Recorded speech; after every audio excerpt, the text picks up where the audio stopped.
Assalamualaikum warahmatullahi wabarakatuh. Waalaikumsalam warahmatullahi wabarakatuh. Bismillahirrahmanirrahim. Alhamdulillahi rabbil alamin. Wassalatu wassalamu ala ashrafil anbiya'i wal mursalin, imamil muttaqin, sayyidil ghurril muhajjalin, sayyidina wa maulana Muhammadin wa ala alihi wa ashabihil mujahidin at-tahirin, amma ba'du. Saudara-saudara kaum muslimin rahimakumullah. Dalam kehidupan ini, pada satu sisi memang kita harus melaksanakan berbagai kegiatan amal ibadah. Tetapi pada sisi lain, kita juga harus menjaga jangan sampai amal ibadah yang sudah kita kerjakan itu dihancurkan oleh sikap kita sendiri. Bahwa kita sudah sholat, alhamdulillah. Bahwa kita sudah zakat dan memberikan sedekah, syukur. Bahwa kita sudah melaksanakan ibadah haji, thayyib. Apakah dengan demikian amal kita sudah menjadi banyak? Nanti dulu. Jangan berbangga hati dan puas diri. Pada kesempatan yang berbahagia ini, saya ingin menyampaikan satu hadis yang diriwayatkan oleh Imam Ad-Dailami, di mana Rasulullah sallallahu alaihi wasallam pernah bersabda, "Sittatu asya'in tuhbitul a'mal." Ada 6 perkara yang bisa menghancurkan amal yang sudah kita kerjakan. Salat yang sudah kita kerjakan itu, zakat yang sudah kita bayarkan itu, haji yang sudah kita tunaikan itu, bisa dihancurkan oleh 6 perkara ini. Nanti di akhirat, pada saat setiap orang menunggu pahala dari ganjaran amal yang ia kerjakan di dunia ini, kita menanti dan menanti, ya Rabb, mana amal kebaikan saya? Mana pahala kebajikan yang saya lakukan? Hasilnya tidak ada. Amal yang kita kerjakan dihancurkan oleh sifat-sifat yang akan kita kemukakan pada pertemuan kali ini. Yang pertama yang bisa menghancurkan amal adalah al-istighalu bi'uyubil khalqi. Orang yang terlalu sibuk mencari-cari aib dan kekurangan pada diri orang lain. Habis waktunya hanya untuk mengorek-ngorek celah orang, sementara ia lupa pada aib dan celah dirinya sendiri. Sifat seperti ini menghancurkan amal yang sudah kita kerjakan. Sedangkan baginda Nabi mengajarkan, tuba liman syaghalahu aibuhu an uyubin nas. Beruntunglah orang yang kekurangan pada dirinya menyebabkan dia sibuk sampai ia tidak sempat mencari-cari aib dan kekurangan pada diri orang lain. Saudara-saudara kaum muslimin rahimakumullah. Sibuk mencari aib orang tentu bukan dengan tujuan positif. Latar belakangnya kadang-kadang karena jealous, karena hasud, kecemburuan sosial. Sore, pagi, siang, malam kita korek-korek kesalahan orang dengan target hancur martabatnya, jatuh kehormatan dirinya, hilang nama baiknya, dilupakan dan terisolir dari tengah-tengah masyarakat. Perbuatan yang demikian sungguh terlalu amat sangat kejam. Salat kita, puasa kita, haji kita bisa dihancurkan jikalau kita terlalu sibuk mencari-cari aib orang lain. Muslim dengan muslim itu bersaudara. Kalau kita menganggap muslim yang lain adalah saudara kita, maka aibnya adalah aib kita, kekurangannya juga adalah kekurangan kita. Pada saat kita melihat pada dirinya terdapat kekurangan, tugas kitalah menutupi. Ini yang dijamin oleh Nabi, man satara musliman satarahullahu fid dunya wal akhirah. Siapa yang menutupi aib dan celah orang-orang beriman, Allah akan menutupi aib dan celaknya di hari akhirat nanti. Zaman sekarang, zaman gosip. Zaman sekarang, zaman isu. Sehingga hal yang 1 meter pun dapat jadi 5 meter. Yang 5 meter dapat saja menjadi 10 meter. Kita sibuk membumbui hal-hal yang kita tidak tahu duduk perkara yang sebenarnya. Bahkan lebih celaka, kadang-kadang kita malah sok tahu. Memberikan vonis dari sudut pandang kita sendiri. Adalah tidak bijaksana jika kita mengukur baju orang lain dengan badan sendiri. Baju orang lain kita ukur pakai badan kita. Tentu saja enggak pas. Begitulah. Terlalu sibuk mencari-cari aib orang lain, menghancurkan amal ibadah yang sudah kita kerjakan. Na'udzubillah, summa na'udzubillah. Kadang-kadang hadir majelis taklim di pengajian, ngaji setengah jam, ngomongin orang 2 jam setengah. Tekor, defisit, belum bergeser dari majelis taklim. Ini kan penyakit rohani, di mana kedudukan kita antara sesama muslim bagaikan satu tubuh. Kalau yang satu sakit, yang lain ikut merasakan sakit. Yang satu terhina, yang lain ikut merasakan terhina. Jadi pada saat kita melihat aib orang lain, kita ceritakan di mana-mana, kita bongkar di mana-mana, tentu satu hal yang jelas, kita tidak senang kepada orang itu. Kita tidak senang kepada orang itu. Dan kalau sudah tidak senang, maka fungsi persaudaraan bisa berubah menjadi permusuhan. Oleh sebab itu, kalau ada 2 orang berselisih, boleh kita bohong untuk mendamaikan 2 orang tadi. Misalnya si A sama si B berantem nih, jengkel, marah-marahan. Saudara datang ke rumah si A. A, saya dengar kamu lagi marahan sama B. Iya itu si B, kurang ajar. Bangsat, bajingan, tengik. Pokoknya kalau ketemu, awas. Ah, saya kira sih nggak begitu. Tadi saya ketemu B, dia bilang malah kangen sama sampean. Dia pengen ketemu. Ingat masa lalu zaman sebantal berdua, sebatang rokok berdua. Dia kangen pengen ketemu. Padahal si B nggak ngomong apa-apa sama saya. Saya olah sedemikian rupa sampai si A tenang. A tenang, saya datang ke rumah B. B, katanya kamu lagi marahan sama si A. Iya tuh A, unyuk monyet. Udahlah, pokoknya kalau ketemu dia saya hantam habis. Ah, barusan saya ketemu si A, dia bilang pengen ketemu ente. Pengen ngobrol kayak dulu, mengembalikan keharmonisan yang hilang, mengembalikan kehangatan persaudaraan yang lenyap. Si A tenang, si B adem. Kenapa? Karena bohong saya. Kesana saya ademin, kesini saya ademin. Jenis bohong seperti ini berpahala.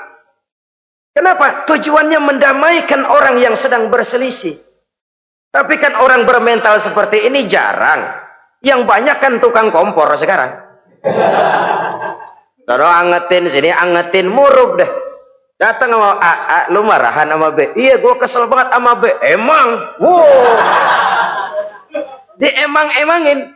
Oh, udah dah, pokoknya gue mah kalau jadi elu takut sama si B, gue buka celana, gue pakai rok deh. Si A panas. A panas, datang ke rumah B. Komporin lagi. Dua-duanya panas, koslet, terjadi perkelahian. Biang iblisnya tukang kompornya. Sampai untuk mendamaikan 2 orang yang berselisih, diizinkan berdusta. Kenapa? Prinsip Islam itu islah. Mencari jalan damai, bukan mengeruhkan suasana. Inilah realitas di tengah-tengah masyarakat. Enakan ngomporin daripada nyiramin. Enakan manasin daripada mendamaikan 2 orang yang sedang berselisih. Apalagi kalau kita punya kepentingan, main nimbrung aja kayak toge. Kagak ngerti urusan, nyampur aja nyampur. Toge kan begitu, toge ada laksa nimbrung, ada gado-gado ngikut, ada kredok masuk. Kagak ngerti juntrungan masalah, main nyampur aja nyampur. Ini kan tidak objektif namanya. Nah, mental seperti ini, wah, sholatnya khusyuk, zakat bayar, sedekah iya, tapi kalau suka cari-cari aib orang, jembreng kesalahan orang di mana-mana, sholatnya, puasanya, hajinya bisa dihancurkan oleh mental yang seperti ini. Jangan bangga-bangga, sholat saya sudah banyak, puasa saya hebat, mantap, haji saya tiap tahun mondar-mandir ke Mekah. Tapi kalau mental seperti ini masih ada, waspadalah. Amal yang kita kerjakan bisa hancur oleh mental, sikap mental kita sendiri. Ini yang pertama. Yang bisa menghancurkan amal terlalu sibuk mencari-cari aib orang lain. Satu. Yang kedua, saudara-saudara, wa qaswatul qalbi.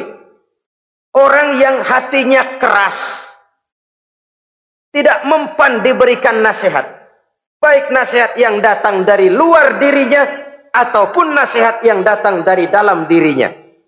Hatinya keras. Dikasih muka tembok, kulit badak, kuping kebo. Makhluk apa namanya itu? Wallahu a'lam. Rai gedek. Pantas ya kalau kita lihat sejarah, Islam itu turun di semenanjung Arabia sebagai test case. Masyarakat Arab 14 abad yang lalu dikenal keras, kasar, brutal, primitif dari berbagai aspek kehidupan. Standar kalau di tengah masyarakat yang begitu keras Islam berhasil, masyarakat lain lebih mudah masuk. Rasulullah diutus di Cianjur lalu dakwahnya sukses, saya nggak kagum. Paling-paling datang Nabi ke Cianjur disambut dengan ramah. Enggak, Rasul. Ayo nama kumaha Rasul wae, ayo nama saja. Pasti aman, damai, tidak ada cerita perang. Tapi Masya Allah, turun di tengah satu struktur sosial yang keras, kasar, primitif. Menghadapi orang yang hatinya keras seperti ini, apa prinsip kebijaksanaan yang dilaksanakan oleh Rasul dalam menerapkan syariat Islam? Pertama, at-tadrij fit tasyri'. Dalam melaksanakan syariat, prosesnya melalui tahapan. Contoh, jahiliyah dulu itu paling senang sama mabuk. Geng. Binteler. Oh, jahiliyah itu kalau sudah mabuk nggak cuman minum, mandi pakai arak. Subhanallah, mandi pakai arak. Menghadapi masyarakat yang seperti ini, apa strategi syariat Islam? Mula-mula ayat yang turun, yas'alunaka 'anil khamri wal maisir qul fihima ismun kabirun wa manafi'un linnas. Mereka bertanya kepadamu hai Muhammad tentang arak. Katakan, arak itu ada manfaatnya tapi juga ada bahayanya. Bahayanya lebih besar daripada manfaatnya. Tidak diharamkan dulu, tidak. Cuman dikasih sen. Teler emang enak. Melayang ke langit. Cuman ada bahayanya. Bahayanya lebih besar daripada manfaatnya. Dikasih gambaran, dikasih sen. Tidak diharamkan mutlak dulu, tidak. Bertahap dikit dulu. Nih. Urusannya begini nih. Ada manfaatnya, tapi ada bahayanya. Bahayanya lebih besar daripada manfaatnya. Jak rasio berpikir. Setelah tahu bahayanya lebih besar, kan dikit-dikit mulain jauh. Mulain ngurangin, jaga jarak. Setelah ada jarak, turun peringatan kedua. La taqrabus salata wa antum sukara. Jangan dekati sholat kalau kamu lagi mabuk. Sholat sehari semalam 5 kali. Berarti 5 kali mereka harus jaga diri. Jangan sampai mabuk. Makin jauh. Setelah jauh sekali, kira-kira tidak goyah, turun vonis. Innamal khamru wal maisir wal ansab wal azlamu rijsun min amali syaitan fajtanibu la'allakum tuflihun. Arak itu najis, kotor, perbuatan setan. Jauhi, pasti kamu akan beruntung. Baru timbul hukum haramnya. Orang udah nggak kaget. Kenapa? Pagi-pagi udah dikasih sen. Bahayanya lebih besar. Kalau sholat jangan, kalau mabuk jangan mendekati sholat. Makin jauh. Ini tahapan. Sama juga kita kan. Begitu jebrol lahirnya cuman susu ibu. Gedean dikit sang ambon. Kan gitu. Gedean dikit pisang ulek. Gedean dikit nasi. Udah gede bener jengkol jijelin. Proses. Coba bayi begitu lahir kasih pisang batu, tenggeng. Enggak. nggak kuat menerima, belum waktunya. Ini proses yang dilaksanakan oleh strategi syariat Islam untuk mengobati penyakit qaswatul qalbi ini. Keras hati. Syariatnya bertahap. Tidak drastis. Tidak kalau sudah begitu ya mesti begitu. Tidak. Konsep kedua, taklilut takalif, menyedikitkan beban. Coba kita lihat, seluruh konsep agama, kalau kemampuan melaksanakan perintah berkurang, stressing perintahnya ikut turun. Angkat tuh beras 100 kilo. Nggak kuat pak, 30 kilo dulu deh. Ntar balik lagi, lama-lama juga habis. Ini konsep untuk mengobati qaswatul qalbi. Bertahap. Semua perintah agama itu begitu. La yukallifullahu nafsan illa wus'aha. Allah tidak memberikan beban kecuali sesuai dengan kemampuan yang dimiliki oleh seseorang.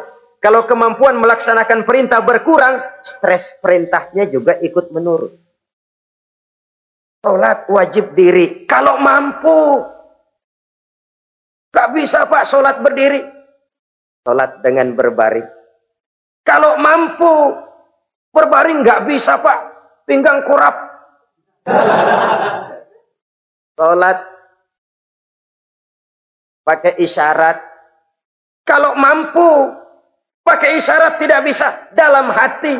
Setiap kemampuan melaksanakan perintah berkurang. Stres perintahnya juga menurun. Taklilut takalif. Ini juga salah satu strategi. Mengantisipasi kerasnya hati. Nah. Konsep yang ketiga dari syariat. Al-musawat bainan nas fi takalifil ahkam. Persamaan terhadap manusia di dalam berhadapan dengan hukum Allah. Kadang orang yang hatinya keras itu, logikanya jalan, ngukur suasana.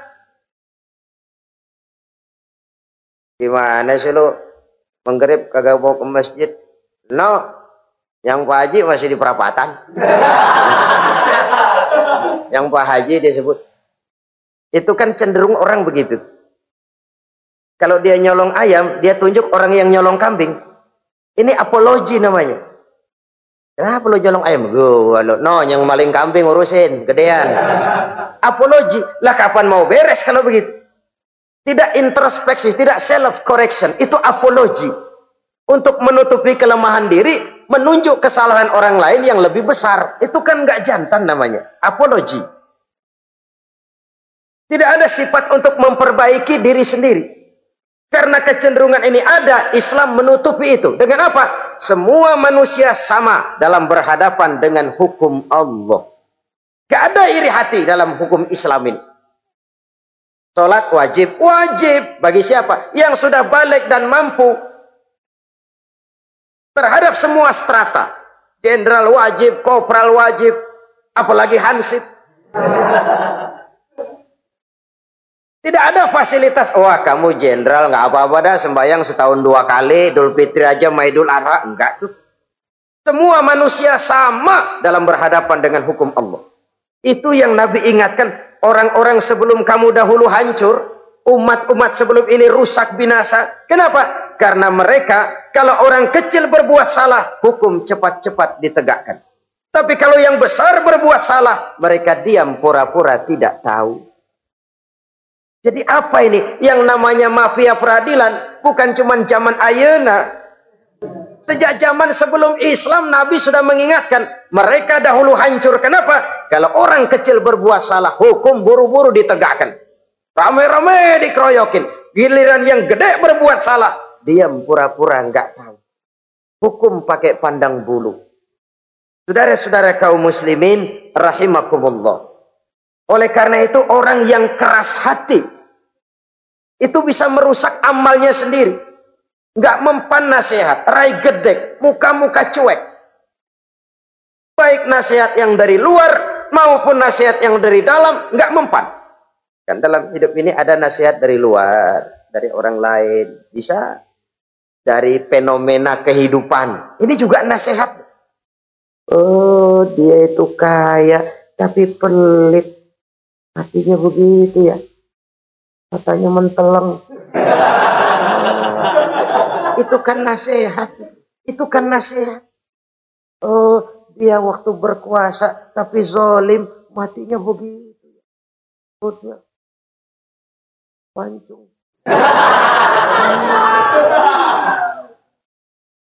Fenomena kehidupan yang kita lihat, yang kita dengar, yang kita saksikan, itu semuanya bisa nasihat. Unzuru kaifa kana akibatul mukadzibin.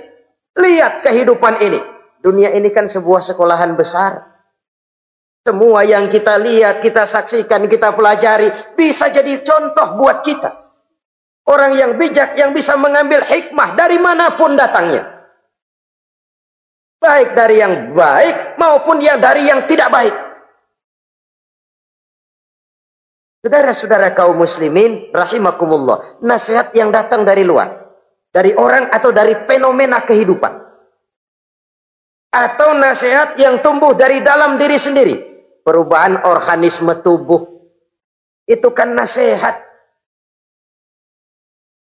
Ya Allah. Sekarang cantik jelita. Iya, sedang sweet 17-an. Rambutnya hitam, ikal berderai. Iya, semua memuji. Alisnya katanya laksana semut beriring. Dagunya bak pauh dilayang. Kalau dia senyum, semua orang terpesona. Sekarang 50 tahun yang akan datang, coba senyum, kabur orang. Fenomena kehidupan. Apa yang tidak berakhir? Kenapa harus keras hati? Kita kata kita berkuasa, berapa hari kita punya jabatan? Kita kata kita kaya, berapa banyak harta kita?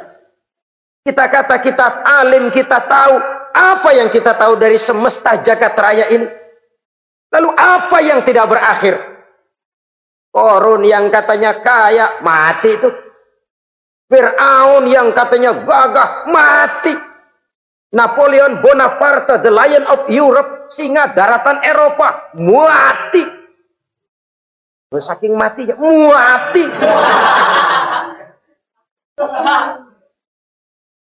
Kenapa harus keras hati?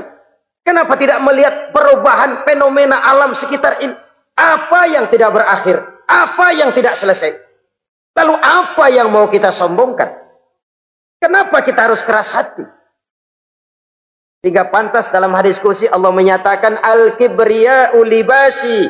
Sombong itu pakaianku. Manusia enggak pantas pakai pakaianku, kegedean. Pakaian Allah mau dipakai. Kalau Allah sombong, udah pantas aja udah. Kenapa? Kagak ada Tuhan lain selain dia. Udah pantas dia nyombong. Kita nyombong apaan? Oleh sebab itu, beruntung orang kalau diberikan hati yang lembut, mudah menerima kebenaran, peka terhadap kesulitan orang lain, ringan tangan memberikan pertolongan buat mereka yang memang memerlukan. Dan enggak semua orang dikasih begitu. Enggak semua orang. Lain ya, Umar bin Khattab sikapnya keras, tapi hatinya gampang menerima kebenaran. Nah, lain loh orang kayak begini. Keras sikap boleh keras, tapi hati mudah menerima kebenaran. Wah, kalau Umar kerasnya kan luar biasa. Tapi hatinya kok gampang menerima kebenaran. Ini hidayah. Coba lihat waktu berita Rasulullah meninggal dunia. Sampaikan oleh para sahabat, Umar jengkel. Cabut pedang. Siapa bilang Muhammad mati, saya tabas batang lehernya. Dia nggak siap menghadapi kenyataan. Emosinya yang jalan, bukan rasionya. Keras. Bilang deh, Muhammad meninggal. Saya tabas batang lehernya. Untung ada Sayyidina Abu Bakar. Beliau tidak bicara langsung, cuma pidato. Ayyuhan nas, man kana ya'budu Muhammadan fa inna Muhammadan qad mata. Wa man kana ya'budu Allah fa inna Allah hayyun la yamut. Hai manusia, siapa yang menyembah Muhammad, Muhammad sudah meninggal. Tapi siapa yang menyembah Allah, Allah maha hidup dan tidak akan pernah mati buat selama-lamanya. Sayyidina Umar tersentak. Subhanallah, saya salah. Bagaimanapun Muhammad hanya seorang manusia. saya cinta dia, saya suka dia, nyawa saya pertaruhkan untuk dia. Tapi dia manusia dan saya tidak menyembah Muhammad. Ia sadar akan kekeliruannya, berlinang air matanya. Keras sikapnya, tapi lembut hatinya. Nah, yang kayak begini, bagus. Ini udah sikap keras, hati keras, yaitu tadi. Muka tembok, kulit badak, kuping kebo. Diapain aja udah nggak mempan aja udah. Susah yang kayak begini. Saudara-saudara, ma'asyiral muslimin rahimakumullah. Jadi yang kedua yang bisa menghancurkan amal kita, orang yang hatinya keras. Wah. Yang ketiga sekarang, yang bisa menghancurkan amal kita itu wa hubbud dunya. Orang yang terlalu cinta kepada dunia. Nih, pakai kalimat terlalu ya. Kalau sekadar cinta kepada dunia, why not? Kita cinta anak dan istri, wajar. Kita cinta harta benda, tentu. Kita cinta sanak famili dan seluruh handai tolan, memang. Kita juga cinta kepada bangsa dan tanah air, itu bagian dari iman, persilahkan. Yang tidak boleh itu kalau sudah pakai kalimat terlalu. Terlalu. Sebab kalau sudah terlalu, itu sudah di luar kontrol. Orang lalu menghalalkan segala cara. Terlalu cinta kepada jabatan. Akhirnya bergeser.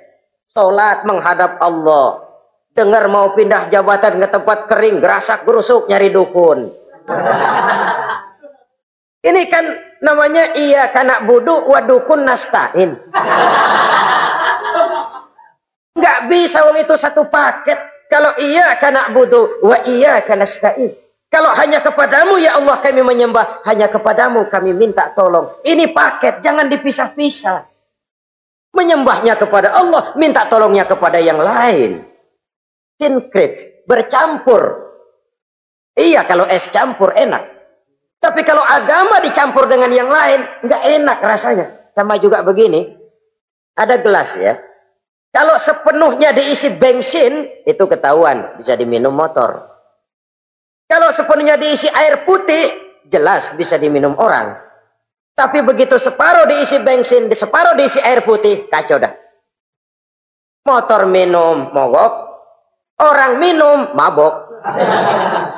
Dijual juga nggak laku. Kenapa? Sinkret. Maka Allah pesan, wala talbisul haqqa bil batil. Jangan kau campur aduk yang hak dengan yang batil. Saudara-saudara kaum muslimin rahimakumullah. Begitulah terlalu cinta kepada dunia sering menyebabkan orang out of control. Bergeser dari garis yang telah ditentukan oleh Allah. Apalagi di zaman sekarang ini. Persaingan hidup makin tajam. Tensi ekonomi semakin tinggi. Gaya hidup semakin konsumtif. Sementara lapangan kerja semakin sulit. Orang kadang kehilangan harga diri untuk mencapai sesuatu yang bernama dunia, lalu menghalalkan segala cara. Sebab itu jangan korbankan keabadian akhirat dengan kesenangan dunia yang cuma sebentar ini. Jangan sia-siakan keabadian akhirat dengan kesenangan dunia yang kadang fata morgana ini. Cintailah dunia, tapi sekadarnya saja. Sebagai ladang untuk menanam bagi kepentingan di akhirat nanti. Terlalu cinta kepada dunia bisa menghancurkan amal yang sudah kita kerjakan. Ini yang ketiga. Yang keempat, wa qillatul haya. Orang yang sedikit rasa malunya.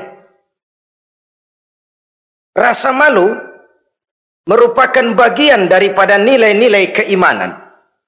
Apabila rasa malu berkurang, artinya nilai iman juga ikut menurun. Kita melihat sekarang ini banyak orang pakai pepatah Arab dalam hidup ini. Bul ala zamzam fatu'raf, kata orang Arab. Kalau kepengen terkenal, kencingi sumur Zamzam. Itu bakal ngetop ke seluruh dunia. Sumur Zamzam dikencingin. Itu akan terkenal ke seluruh dunia. Terkenal apanya? Terkenal gilanya. Jadi apa maksud pepatah ini? Kalau pengen cepat terkenal, bikin yang aneh-aneh. Yang orang lain nggak kerjain, kerjain. Yang orang lain nggak pakai, pakai. Nanti kan aneh, dilihat orang. Kalau dilihat orang kan cepat ngetop. Pantas apa tidak nomor 18. Yang penting terkenal aja dulu dah. Artinya apa? Rasa malu dikuburin. Rasa malu disingkirin. Kalau sudah sedikit rasa malu, tidak terhalang melakukan perbuatan-perbuatan yang negatif. Satu contoh. Tujuan utama diperintahkan berpakaian itu kan menutup aurat. Tapi Rasul pernah mengatakan, satu saat nanti akan muncul perempuan, nisaun, kasiyat, ariyat, ma'ilat, mumilat, ru'usuhunna ka'asnimatil bukhtil ma'ilat.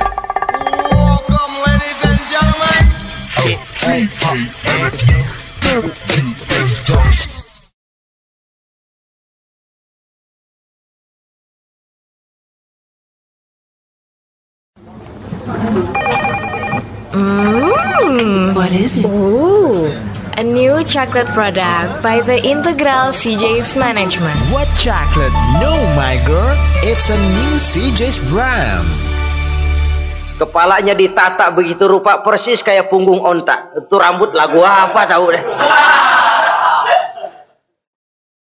Ini kan fenomena berpakaian tapi telanjang. Kenapa? Yang dikejar mode, yang dikejar merek. Kiblatnya Paris, London, Roma. Imamnya siapa? Pierre Cardin, Christian Dior, Escada, Etienne Egner. Merek yang dikejar, mode yang dikejar, aurat pontang-panting. Ditambah oleh tayangan-tayangan berbagai iklan yang merangsang anak-anak kita untuk hidup konsumtif. Yo, iyo yo. Cocok iya jeng urang yo. Terangsang dia untuk konsumtif. Dihadapkan kepada kenyataan. Suasana ekonomi enggak menunjang. Orang tua lemah ekonominya. Dia lihat sekelilingnya, ternyata yang lain juga begitu. Banyak teman senasib, kumpul. Disingkirkan rasa malu. Akhirnya tukang bajai ditodong. Qillatul haya, sedikit rasa malu. Kalau sedikit rasa malu, dia tidak terhalang lagi melakukan perbuatan-perbuatan yang negatif. Dan itu berarti menghancurkan amal-amal yang lain. Sebab itu budaya malu ini sangat penting. Coba kalau dia hinggap di hati seorang pejabat. Pejabat yang punya rasa malu, Masya Allah, membawa manfaat yang besar buat rakyatnya. Contoh saja ya, di Jepang itu ada Perdana Menteri Hosokawa, saudara-saudara dengar. Baru 8 bulan jadi Perdana Menteri. Dia dijuluki Mr. Clean, Mr. Bersih. Diisukan terlibat skandal, cuma 4-6 miliar rupiah. Itu pun buat kampanye kemenangan partainya. Diisukan begitu rupa, malu Hosokawan. Malu, mengundurkan diri. Baru 8 bulan jadi Perdana Menteri. Mundur, malu. Padahal Hosokawa nggak kenal ketuhanan yang Maha Esa. Nggak kenal. Tapi budaya malunya luar biasa. Nah kalau sudah pejabat nggak punya malu, habis. Kan sekarang umpamanya nih, ada impres desa tertinggal, disunatin. Sampai marah betul itu Bapak, para pimpinan negara kita itu. Tidak ada maaf bagi pejabat yang nyunatin IDT. Kenapa? Kan tipis rasa malu. Turun dari atas sunatin, turun ke bawah sunatin, turun ke bawah sunatin lagi, nyampe bawah tetelan doang dikit banget. Kebanyakan tukang sunat, saudara-saudara. Budaya malu yang nipis. Orang kaya kalau punya budaya malu, bawa rahmat bagi lingkungannya. Ulama kalau punya rasa malu, nggak jual ayat menghalalkan yang haram, mengharamkan yang halal. Bagaimana Kiai? Haram karena belum dapat bagian. Begitu dapat jatah, haram dikit dah. Kiamat umat kalau sudah kayak begini. Budaya malu di segala strata sekarang ini menipis. Dan itu tentu berangkat dari kualitas keimanan. Ini yang perlu dipompa ke permukaan. Dan dilematis memang sering terjadi. Satu contoh, pada satu sisi kita menggalakkan proyek pariwisata. It's okay, kita perlu devisa. Tapi pada sisi lain kita harus menjaga nilai-nilai luhur dari budaya bangsa kita. Jangan sampai kemasukan wisata mancanegara, lalu budaya mereka yang tidak sesuai juga ikut kita serap. Bule masuk ke Indonesia, pakaian seenaknya, dia mau udah pantas aja udah. Perempuan ayab-ayaban ke pasar pakai kutang doang, bule pantas aja. Bocah kita ayab-ayaban ke pasar pakai kaos kutang, perempuan mana panok melulu.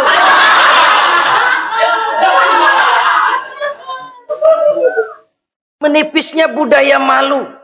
Ada standar bahwa mode, hal kedua, merek apalagi. Yang pertama itu menutup aurat dari sisi berpakaian saja. Kalau anak-anak kita diracuni oleh yang namanya mode, diracuni oleh yang namanya merek, dia akan terbuai hidup dalam alam kepalsuan. Sekarang ini hidung pesek bisa dibikin mancung. Kulit keriput jadi kenceng. Operasi plastik. Pada sisi lain pengaruh duit juga luar biasa. Ya aki-aki keriput kalau habis gusuran kenceng lagi. Pasaran keras lagi. Oleh sebab itu budaya malu ini perlu kita kembangkan. Supaya di semua strata sosial memiliki budaya yang namanya malu. Sederhana memang, tapi tidak semudah mengucapkannya. Sampai-sampai dijadikan taruhan al-haya'u minal iman. Rasa malu itu bagian daripada iman. Dan malu yang tertinggi, kalau sudah punya malu kepada Allah, itu puncak. Puncaknya di situ. Kalau cuma malu sama mertua, ngaling aja dikit, dia kagak tahu deh. Kalau cuma malu kepada petugas keamanan, terlalu banyak tempat yang mereka nggak lihat. Tapi kalau sudah budaya malu kepada Allah, tidak sejengkal tanah pun terhalang dari pengetahuan Allah. Ini nantinya juga punya pengaruh sosial. Sosial kontrol sekarang juga sudah renggang. Dulu kalau ada hal yang dianggap aib, satu kampung tahu. Malunya selebar awak. Sekarang budaya hidup sudah individualis. Tetangga mau apa kayak cuek aja udah. Akhirnya orang anteng. Lah nggak apa-apa ini dah, tenang aja dah, besok begitu aja lagi. Sosial kontrol juga sudah agak renggang sekarang ini. Kalau dulu orang punya rasa sosial kontrol yang begitu dekat. Oleh sebab itu, budaya malu merupakan bagian daripada iman. Orang yang sedikit rasa malunya bisa lepas kontrol. Kalau dia sudah lepas kontrol, dia bisa melakukan hal-hal yang merusak amal perbuatannya sendiri. Oleh karena itu, pada pertemuan kali ini, saya juga mengajak, mari kita tumbuh kembangkan budaya malu ini. Saudara-saudara kaum muslimin, rahimakumullah. Yang kelima, yang bisa menghancurkan amal kita, watulul amal. Orang yang terlalu panjang angan-angannya. Hidup dalam bayangan. Kakinya tercabut dari alam realitas. Mengharap burung terbang tinggi, tapi punai di tangan cepat-cepat dilepas. Akhirnya burung di tangan terlepas, punai juga tidak datang. Terlalu panjang angan-angan. Hidup cuma nunggu keajaiban. Yang diwiridin jikalau. Orang sudah kemana-mana, dia masih anteng. Jikalau, andai kata, umpama misalnya. Islam bukan agama orang pemalas yang selesai sholat lalu berpangku tangan. Ada orang yang cuma sujud saja rezekinya mengalir. Ada orang yang cuma munajat di keheningan malam, rezekinya mengucur. Ada, tapi kan bukan kelas kita. Itu kelas antara dia dengan Allah, tidak ada jarak lagi. Orang-orang yang batinnya bersih, doanya didengar, permohonannya dikabulkan, permintaannya cash. Kalau kita bisa bayang cuma nadah doang, nggak mau usaha, paling banter orang undang tahlil kita. sebesek campur geretan udah.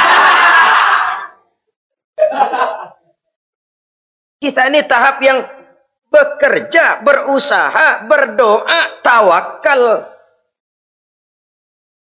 Pernah dalam satu sholat Jumat Rasulullah di masjid, ada seorang sahabat Badui datang dari pedalaman mau sholat Jumat, turun dari onta cepat-cepat masuk ke masjid. Ditegur oleh Rasul, ontamu sudah kamu ikat? Belum ya Rasul. Kenapa? Saya tawakal kepada Allah. Marah Rasul. Keluar, ikat ontamu, masuk lagi ke masjid, baru tawakal. Sederhana sekali, tapi inilah gambaran kehidupan. Ikat ontamu baik-baik, baru tawakal. Kalau nggak diikat, udah tawakal, terus hilang, tawakalnya salah. Sudah diikat rapi-rapi, masih hilang juga. Nah, tawakalnya benar. Sudah usaha, sudah ikhtiar. Toh hilang juga. Gambarannya sederhana. Ikat ontamu baik-baik, lalu masuk ke masjid, barulah engkau bertawakal. Jangan onta dibiarin keliaran, lalu tawakal. Tawakalnya yang salah. Saudara-saudara kaum muslimin, rahimakumullah. Islam mengajarkan keseimbangan. Kita wajib berusaha, tapi tidak wajib untuk berhasil. Hasil itu hak prerogatifnya Allah. Berusahalah sebagaimana harusnya di satu sisi, tapi minta tolonglah kepada Allah di sisi lain. Ada keseimbangan. Orang yang terlalu panjang angan-angannya biasanya malas bekerja. Terangsang ngejar kerjaan yang gede, yang kecil kagak dikerjain. Akhirnya yang kecil lewat, yang gede kagak datang. Padahal rezeki itu kan yang penting mudawamahnya ya, rutinnya. Biar banyak tapi begitu sekali datang banyak, begitu stop 10 tahun kagak datang terus. Sengsara juga. Yang penting mudawamah, kontinunya itu. Biarin duit sih banyak, asal rutin aja. Gak apa-apa. Tulul amal, terlalu panjang angan-angan. Hidup di alam bayangan. Terlepas kaki dari akar kenyataan. Hidup ini kan kenyataan, harus dihadapi secara nyata. Islam ini agama yang wajar, hiduplah secara wajar. Jangan melakukan sesuatu yang memang bukan makom kita di situ. Artinya apa? Kalau memang kita cangkir, lalu minta air seember, kan lebihnya mubazir. Cangkir, minta air diisiin seember. Buat apa lebihnya? Bukan makom kita. Jangan tercabut dari akar kenyataan. Siapa sih kita ini? Jangan ibadah baru ala kadarnya, sikap udah kayak wali. Iyalah kalau wali cuma sujud, permohonannya makbul. Kenapa? Dia dengan Allah itu nggak ada jarak. Kita, lapisan dosa kita yang bikin jarak. Makanya sering dijelaskan ya. Kalau ada hadis, siapa yang baca Bismillahirrahmanirrahim, dia lewat di atas air, beku itu air, dia bisa jalan di atas air. Bismillah saja bisa jalan di air. Tapi kan soalnya kemudian, Bismillahnya orang yang bagaimana? Model kita, maaf lah, 1000 kali baca Bismillah, lewat di empang, tenggelam kita. Bukan Bismillahnya yang lain. Yang baca mentalnya, pribadinya yang lain. Makom kita belum di situ.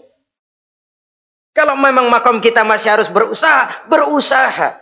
Bahwa nanti Allah berikan rizki lewat jalan yang tidak kita sangka-sangka, itu sih urusan Allah. Itu sih haknya Allah. Tapi urusan kita harus berusaha sebagaimana harusnya kita berusaha. Ya, emang jodoh dari Tuhan, apanya pakai nyari, nanti juga aja datang cuma nenek-nenek kali.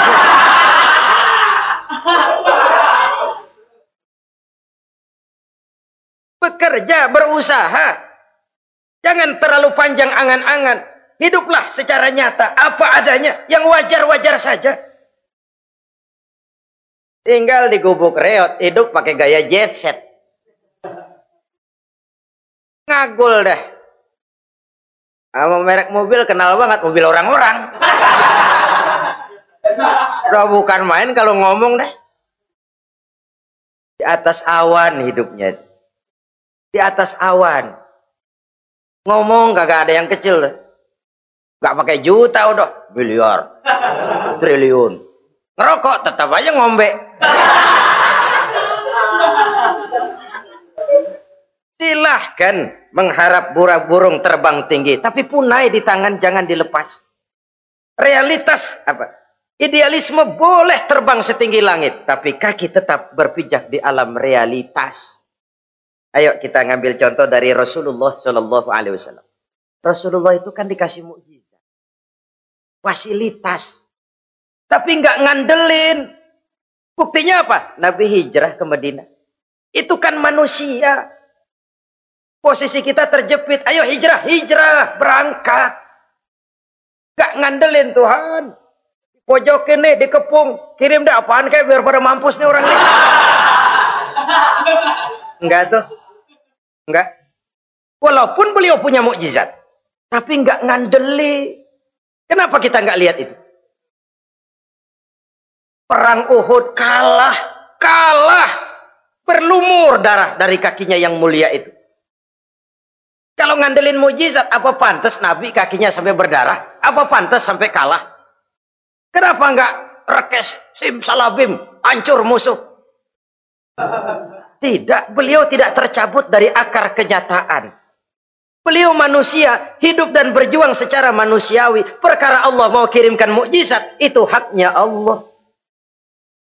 Waktu di Taif, saudara masih ingat, dilontari dengan batu, menghindar ke kebun anggur.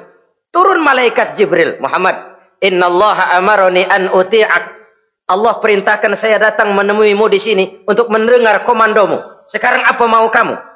Kalau mau kau orang Taif yang melontari kau dengan batu hancur, saat ini saya angkat Jabal Uhud. Saya timpakan mereka biar mati semua. Bagaimana? Dalam keadaan terpojok, dilemparin batu, dikeroyokin, menghindar ke kebun anggur. Turun Jibril nawarin bantuan. Apa jawab Nabi? Jangan Jibril. Jangan. Saya diutus bukan buat ngancurin orang. Saya ini rahmah bagi alam. Tapi kamu disambitin. Biarin. Saya berjuang jangka panjang Jibril. Kalau sekarang mereka ingkar. Barangkali nanti anak-anaknya mau beriman. Saya tungguin anak. Kalau anaknya kafir lagi Muhammad. Cucunya. Oh susah Muhammad, susah. Kenapa? Bagaimana bapak begitu anak? Gak begitu. Lalu mau kamu apa? Saya mendoakan mereka. Allahumma hdi qaumi fa innahum la ya'lamun. Ya Allah, berikan hidayah kepada mereka yang nyambitin saya. Karena mereka enggak tahu. Disambitin berdarah, yang nyambitin didoakan. Pada satu sisi ini menunjukkan tingginya akhlak Nabi. Pada sisi lain ini menunjukkan Nabi juga mengatur strategi secara manusia. Tidak simsalabim. Tidak tercabut dari akar kenyataan. Padahal kita kalau lagi kepepet ada yang nolongin, kan demen banget. Kali mah kalau kita yang jadi nabi tuh, disambitin orang, turun Jibril, bagaimana hancurin? Sikat Jibril dah. Habisin aja, habisin. Hijrah ini usaha ikhtiar manusiawi. Perang kalah manusiawi. Putra tercinta wafat, berlinang air mata, manusiawi. Sakit, manusiawi. Padahal punya mukjizat. Tapi nggak ngandelin. Semua nabi juga gitu. Nabi Musa dikasih tongkat. Tapi berapa kali tuh tongkat dipakai? Waktu ngelawan tukang sihir. Waktu nyebrang di Lautan Merah. Itu aja. Selebihnya Nabi Musa berjuang secara manusia, berusaha. Gak mentang-mentang punya mukjizat tongkat, tiap dapat kesulitan, awas tongkat.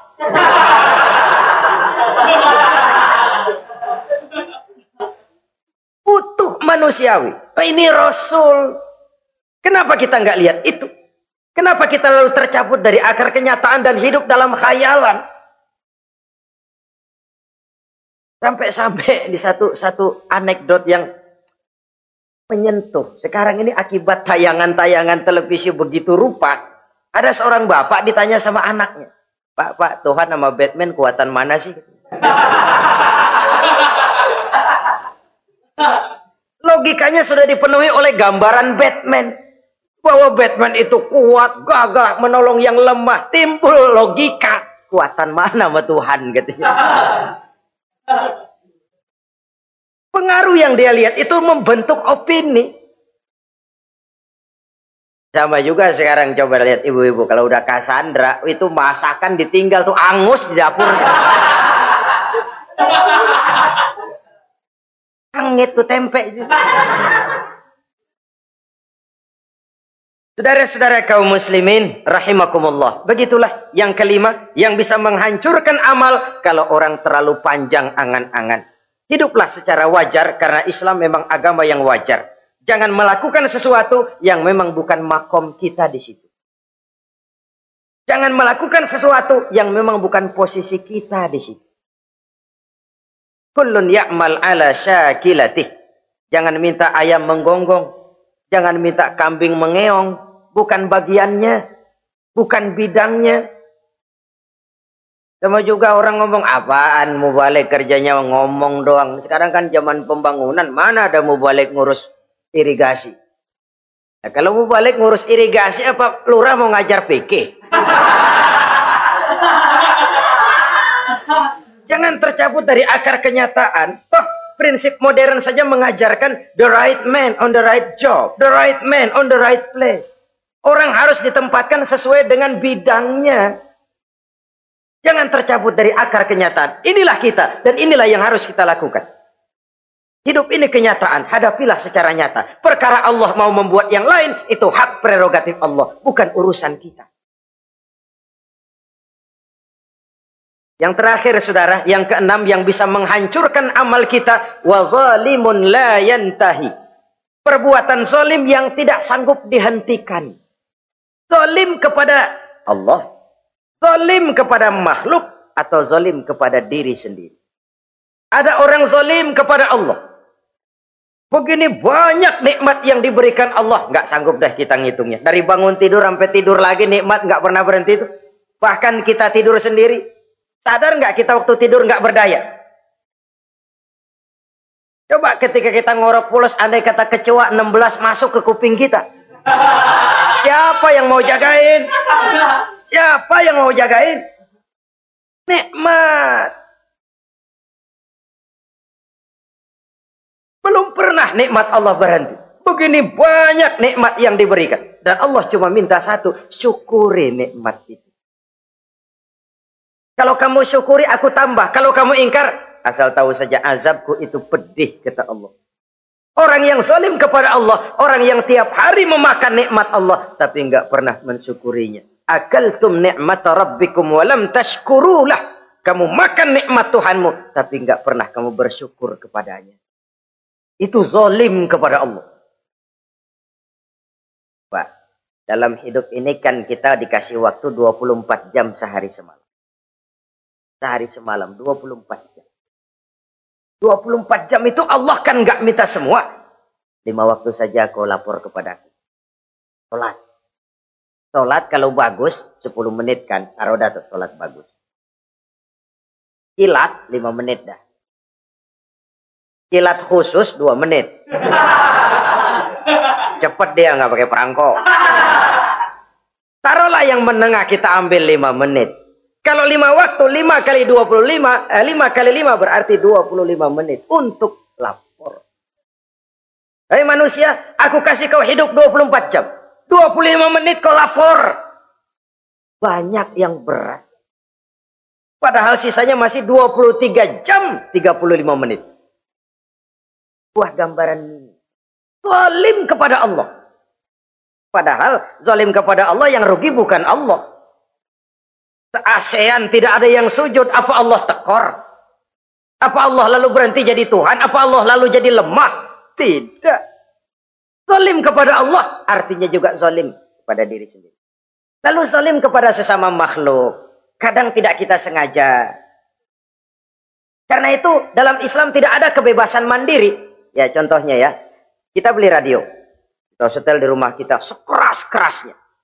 Terus dalam hati nih, radio gue, beli gue, pakai duit gue setel di rumah gue, sekeras-kerasnya. Urusan apa sama orang? Kata kita, tetangga kita kan boleh juga ngomong begitu. mata gue, yang ngantuk gue tidur di kamar gue. Ngapa suara radio lu masuk kemari? Ini kebebasan saya nyetel radio dibatasi oleh kebebasan tetangga saya yang mau tidur.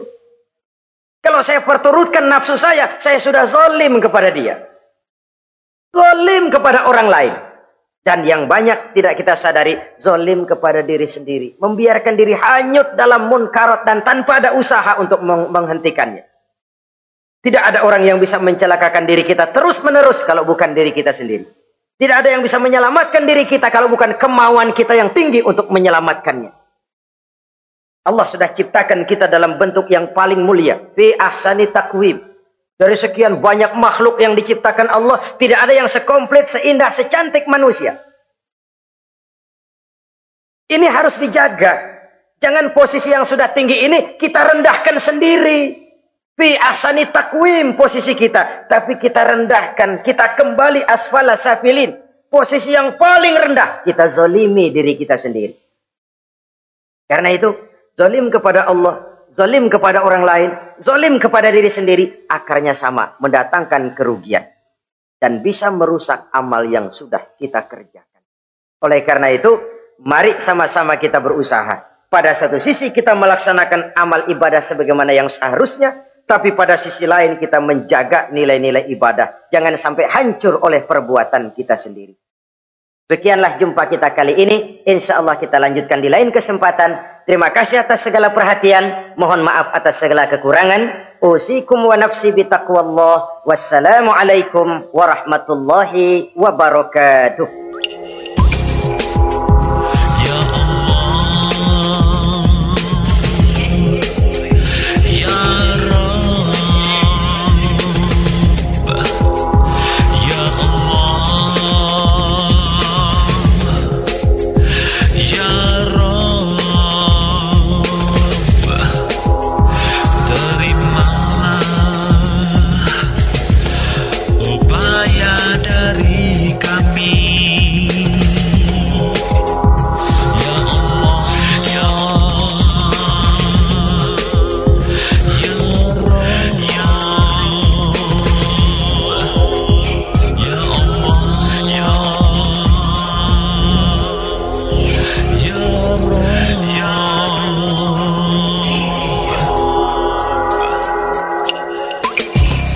Dan akhwat yang dirahmati oleh Allah Subhanahu wa Ta'ala, demikianlah kunjungan kami dalam acara Membangun Peradaban Islam dengan siaran radio di Indonesia.